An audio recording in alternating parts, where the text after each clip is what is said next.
Good afternoon, everyone. Good afternoon, media. My fellow Bermudians, over the weekend, we released our election platform. It's an exciting time for us. We did not need a big fuss and a fanfare. We are not about just one person. We are a team. We know the One Bermuda Alliance has the best vision for Bermuda as we move into our future. We are the party that delivers for Bermudians. Our track record speaks for itself. The platform reflects your concerns and needs and what is best for Bermuda. It represents our solemn promise to you to be better for Bermuda. Our social contract considers our economic realities and our challenges, social challenges. It contains policies and initiatives that will help all Bermuda and Bermudians be successful. From our education ideas to plans to assist seniors, this is truly a contract that all Bermuda can believe in. It is balanced, bold, where we need to take steps to ensure Bermuda is not left behind in a global world, and contains better solutions to current problematic issues. It is about stability and transformation. Bermuda cannot be the society we all wish it to be unless it involves and engages our entire society. You will find throughout our social contract that we stand for cohesiveness, collaboration, consensus building, and national conversations for change on matters like inclusiveness. Together, working with you, we will take Bermuda in a new, better direction. I pledge that we will do better. We will do better on education, better at protecting our vulnerable, stimulating our economy, transforming healthcare, enhancing our public and uniform services, and transforming the way Bermuda is governed by giving power back to the communities we serve. We will leave no one behind. I see a Bermuda marked by excellence, of a Bermuda that is the safest place in which to live and work, a Bermuda in which the different dreams of our youth can finally be realized. This is a critical time in our history, Bermuda. This is a time for change in Bermuda. I am ready to serve you. The OBA is ready to serve you. We are ready to serve Bermuda. I ask that this week, on October 1st, 2020, that you vote for the One Bermuda Alliance.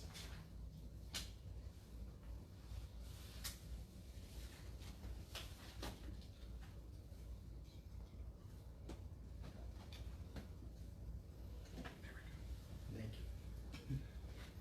Good afternoon. Constant, solid engagement and investment in our youth is the only way to secure our island's future. The OBA firmly believes that leadership is not about the next election, but about the next generation. A pillar of our development for Bermuda is to develop the environment in which our young people can comfortably live, work in the areas they are attracted to. Areas that will increasingly be the top earning sectors in the world. Hence, our comprehensive future plans to improve and expand activities around entertainment, culture, technological advancement, and online business. To start the development of a creative economy for Bermuda that can stand with our traditional earning sectors. But we also recognize that our young people must be fully integrated into our society. So, an OBA government will deliver a set of initiatives that will involve early job training and entrepreneurship, as well as vehicles for much easier home ownership. Youth of Bermuda, we have heard you. We know you wish for a more dynamic and non-political education that will put you on the road to worthwhile employment or business ownership. It is our intention to invest in our young people, to make them global citizens, even as we secure the future of Bermuda. which our young people will lead. We have already unveiled initiatives that will help the next generation of Bermudians, including the creation of an economic development scholarships, which will help students' development and progress in existing and newly emerging industries. In addition, the OBA will assist first-time Bermudian home buyers, to get a piece of the rock with tax-friendly lease-to-buy opportunities, waive stamp duty on mortgages for first-time home buyers, and work towards assessing of 100% mortgages. Give payroll and other tax breaks for the hiring of Bermudians in trainee positions. Increase utilization of art and performance in our tourism product. Develop more festivals so that our artists and entertainers can have year-long opportunities to work.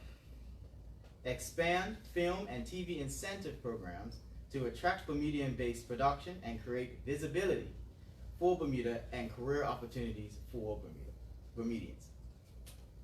Promote a public-private partnership to expand the availability of scholarships for the arts. Enhance the promotion of events for competitions within the arts. Identify international connections and partnerships to assist in the promotion of local performing artists beyond our shores.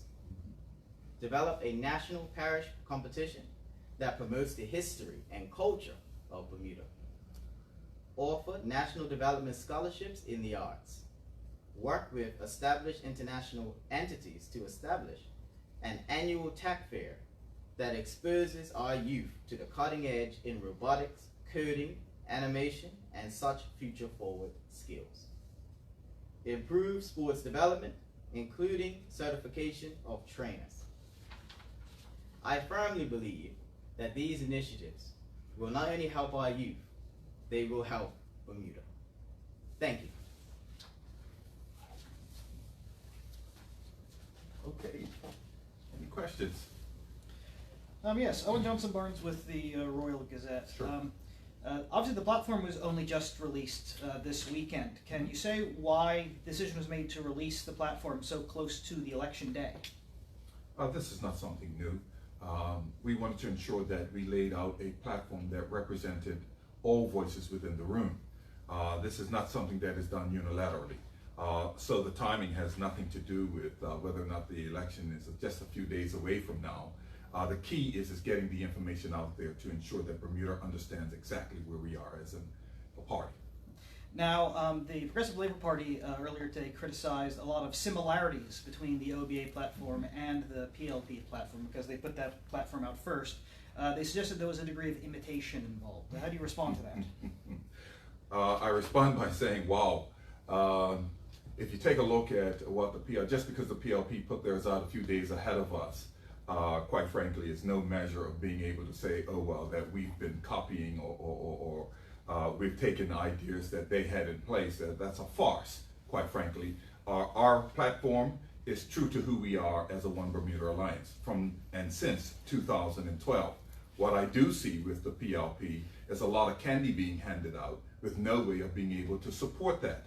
What I do see are policies that we have put in place ever since we started in 2012, and they're just now picking them up. You know, what I do see is the PLP government putting out things like, well, you know, we want to make sure that the people who come here and get PRC status invest in Bermuda. We've been saying that all along from the very beginning. So flattery, yes, is the greatest compliment. And so I thank them for flattering the OBA and these policies that they've put in place, because quite frankly, they do not follow the gist of who PLP is. You can't on one hand be divisive and call certain sectors of Bermuda names, and then on the other hand say that you want to get investment from them. That's the challenge that Bermuda is having right now. The trust is not there, the commitment is not there, and it is because of the rhetoric of the past and promises being made that do not reflect the rhetoric that we're hearing out there coming from our government. So let's get this right. Now, the platform also includes several elements that are already in play and in the works, several of which were in play during the previous OBA administration. Things like the increased focus on sports tourism, Yes. things such as increased focus on trying to get film productions to Bermuda. These are things that have been discussed before, that are already underway. Why do you think they're important to have things that are already happening included in the platform? Because, are we having any film made in Bermuda right now? Well, there was the one that I was featured in a couple years ago. That's about it. That's about it, exactly. And so a lot of work still has to be done. If you take a look, just using the film industry as an example, a lot of regulation has to be built around that. Right now, it's too expensive to come to Bermuda and to make a film, or to make a movie, a sitcom, you name it. It is extremely expensive. We saw that even with America's Cup, where the duty, when these ships come into port, that we had to take away that because it would have prevented from these ships actually coming to Bermuda. So we need to build a framework around what is going to invite more of this filmmaking. Listen, I believe that Bermuda is one of the greatest places to do filmmaking all year round, but we don't have the regulation and the legislation in place that makes it attractive, and that's why we need to work on it. Just to say that, you know, it's on paper is one thing. You've got to get the legislation in place to do it. And that's not in place right now. And that's why we are saying, listen, we need to improve in this area. This is a great opportunity to stimulate the market. We can get so much more done. Why is it that we could not have put the legislation in place and gotten Game of Thrones here or something like that? So that has to be done. That framework has to be done. And the only way to do that is listen to the film industry to find out exactly what is needed and what are some of the other places like Malta, who is getting all kinds of films filmed there. What is it that they're doing? And so we need to put that structure in place. Now, over the weekend, there also came up a spat between yourself and the Progressive Labour Party over discussions about independence. A spat? I didn't know there was one. Yes, they have said that you had misled the public about Okay. their statement. How do you respond to that? Who said that? It was a Progressive Labour Party statement. I don't have it in front of me. Okay. I believe Well, it certainly Premier was. Burt suggested It certainly wasn't your premier who said it.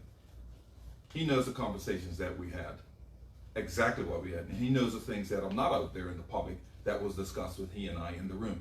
So when he responds to it, I'll respond to it. But I can assure you it wasn't him who responded to it, because everything that I said was a fact. Just to move on, because it is kind of interesting, you proposed a 10th parish, St. David's. Yes. How much appetite have you found for that?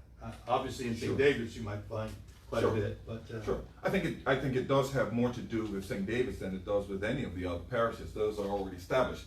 But I do believe that has been bantered around for a long, long time. And it's now time to not just banter it around, but really look at how this can happen, if it can happen. We need to sit down and really talk about what does this mean.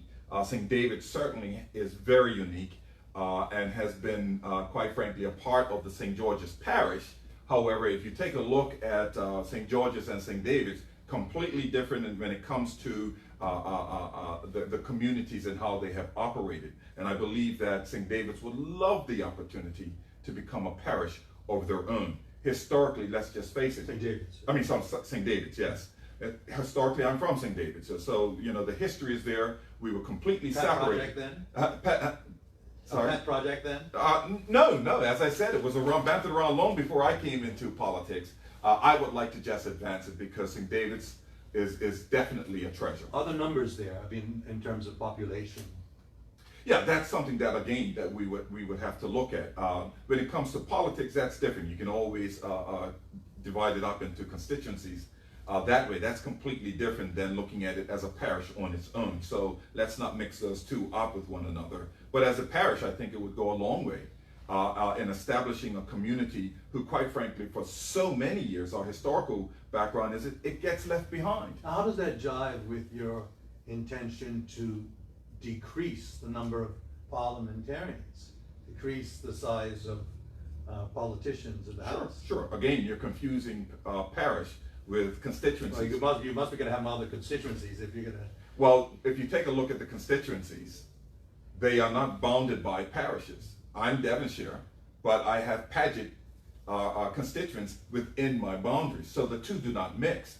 And that will continue on as it is. But certainly we are looking at the numbers of the candidates and MPs, and we believe that based on what we're hearing coming from our constituents, Bermuda would like to see less. Wouldn't it make more sense anyway just to have representatives from different parishes?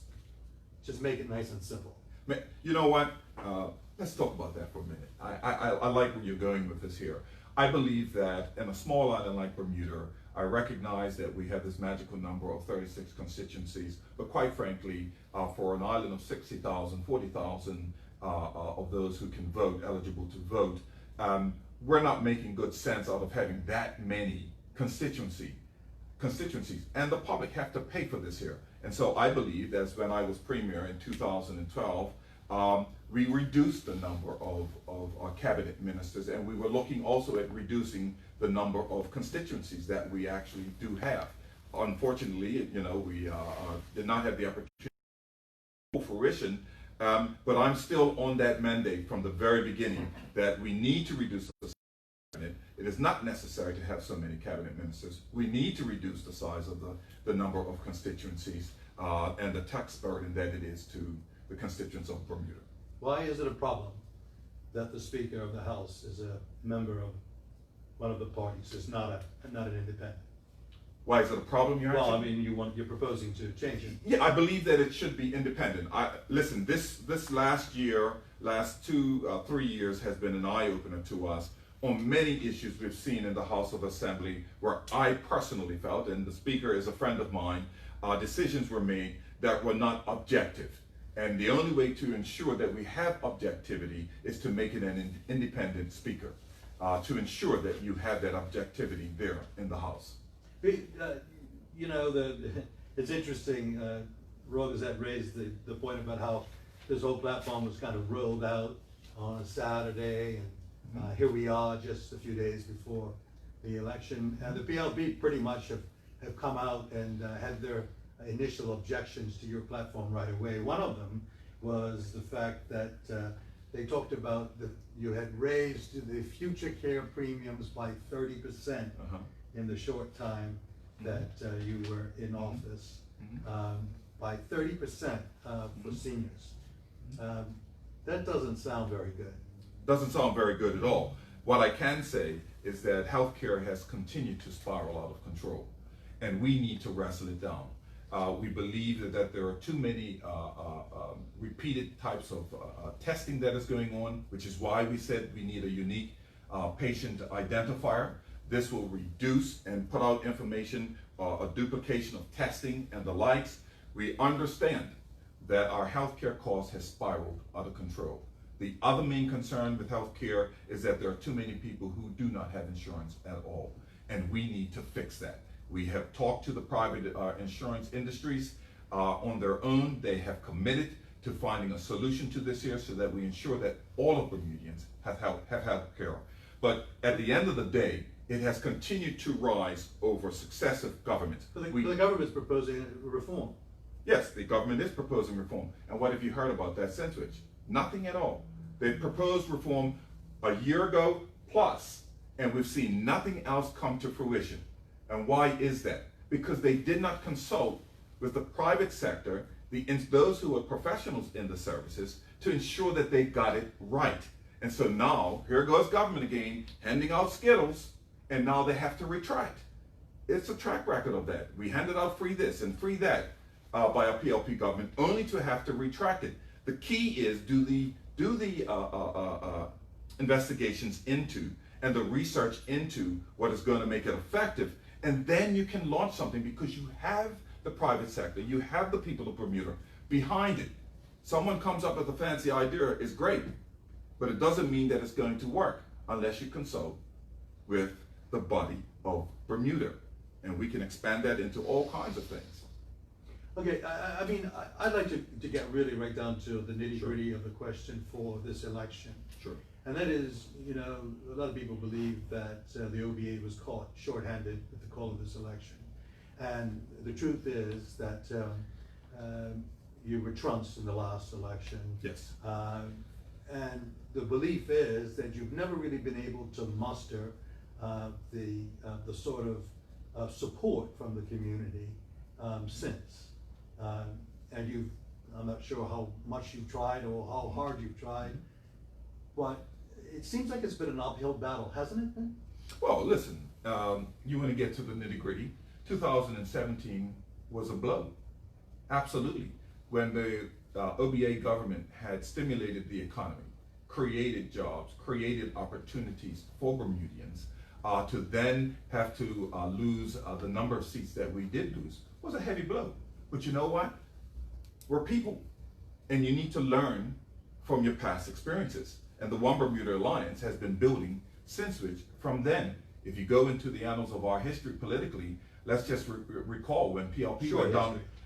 When PLP went down to 7 members, and they took, what, 2 decades to come back and then finally win an election? So this is a rebuilding period for us, and our OBA platform is reflecting the fact that we recognize that we can do well with the economy. We can turn the economy around. We're confident of that. What we did not do simultaneously is bring into place reform, and that reform is most important to Bermudians, and we have to be quick to market. One of the things that we are suffering today is that we are not quick to market when it comes to reform and when it comes to the economy. And so we now see an economy and a Bermuda that is lagging behind the rest of the world. And so the OBA has learned that as it moves forward, it's got to do 2 and 3 things at the same time. And part of that reform is ensuring that we have a social platform that remembers everyone. So those lessons have been learned, and we will continue to learn. So basically, you know, we were in difficulty before the pandemic. Let's be real here. That's correct. We were in difficulty before the pandemic. What is it that the OBA then would have been able to do that the PLP has not been able to do that would have put us in a better position? Sure, let's go back to when we won the election in 2012. What was most important for us is get people back to work again. The one thing that you can see, the one key factor that is different between the OBA and the PLP is this, is confidence. You are not going to get investment, direct investment into Bermuda unless there is confidence in Bermuda. Confidence is at its lowest that we've ever seen it. Investment is not coming in because they are not confident in who we are. The OBA showed that in 2012, again, coming out of a recession where confidence was low, that it was able to get those who were willing to invest in Bermuda to come to our shores. That's why you see GEMCOM taking over Tucker's Point. And in addition to them taking over Tucker's Point, what did they do? They also bought Southampton Princess. That's confidence. And so what has to happen is we now need to get back to the basics of our economy, because the best social program is a job.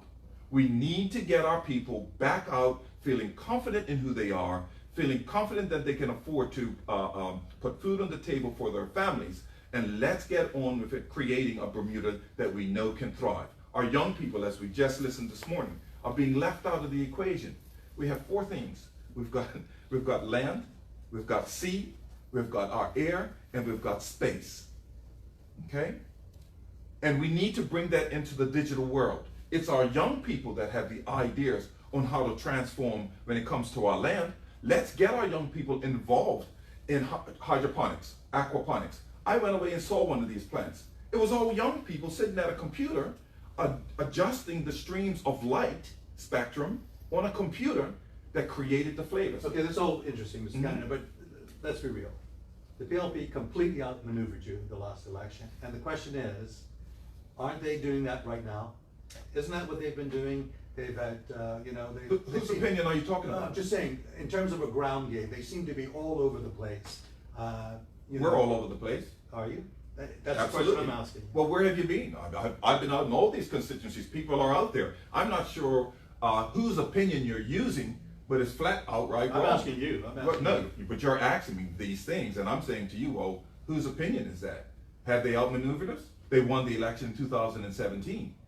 What we're now doing is rebuilding a One Bermuda Alliance who understood they got the economy part right, let's get the social part right. And that's exactly what it is that we are doing. Now, as far as other things are concerned, take a look at what has the PLP done. You're asking us, but you should be asking Premier Burt, what has he done in the last 3.5 years? All these promises that were made, where are we? You are worse off. You, the media, are worse off today in 2020 than you were in 2017. And what you should be asking this government is to be accountable for where they have put Bermuda. Before COVID-19, we were screaming, stimulate the economy, get some things going. It didn't happen. It hasn't happened. And now we have an election, and what does the premier do? He's handing out candy, saying, oh, we're going to do this, and we're going to do that. It's the repeated conversations that we have over and over and over. We need to hold our government accountable. You've seen what we're capable of when we were government. We stimulated the economy. We got people back on their feet. And now we have to do it again, because this government has completely lost the ball when it comes to taking care of the people of Bermuda. And it starts by having an infrastructure that builds off of the talent that we have here and ensuring that there's trust in Bermuda. And when we start doing that, then you'll see Bermuda change. With the status quo that we have right now, continue giving away money. There's no new revenue for government right now. None. None whatsoever. And so where's this money coming from? We're borrowing the money. And if we continue to borrow without producing, we create our own recession. And that's what's happening to us.